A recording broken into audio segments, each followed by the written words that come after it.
మీ స్నేహితులు మీకు ఒక ప్రత్యేక వ్యక్తిని, ఎవరైతే మీ ఆలోచనా విధానాన్ని ప్రభావితం చేస్తుంటారో అటువంటి వారిని పరిచయం చేస్తారు. మీరు మీ భాగస్వామి యొక్క అనారోగ్యము కొరకు ధనాన్ని ఖర్చు పెడతారు, అయినప్పటికీ మీరు దిగులు చెందాల్సిన పనిలేదు, ఎప్పటినుండో పొదుపు చేస్తున్న ధనము ఈ రోజు మీ చేతికి వస్తుంది. ఈ రోజు, మీ తెలివితేటలని పరపతిని వాడి, ఇంట్లోని సున్నిత సమస్యలను పరిష్కరించాలి. ప్రేమలో ఎగుడుదిగుడులను ఎదుర్కోవడానికి చిరునవ్వును, ధైర్యాన్ని, సాహస స్వభావాన్ని కలిగి ఉండండి. ఉదయం నుంచి సాయంత్రం దాకా కూడా ఈ రోజంతా మీరు ఆఫీసులో ఎంతో శక్తితో పని చేస్తారు. ప్రయాణం వెంటనే ఫలితాలను తీసుకుని రాదు, కానీ భవిష్యత్ ప్రయోజనాలకు పునాది వేస్తుంది. పెళ్లంటే కేవలం కలిసి జీవించడం మాత్రమే కాదు. కాస్త సమయాన్ని మీ జీవిత భాగస్వామితో కలిసి గడపడం చాలా ముఖ్యం.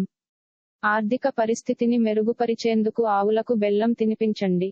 మీరు మీ రాశిని క్రింది ఇవ్వబడిన రాశి గుర్తుల ద్వారా ఎంచుకోండి మరియు ఈ రోజు మీకు ఎలా ఉండబోతున్నదో తెలుసుకుని, దానికి తగట్టుగా వ్యవహరించండి.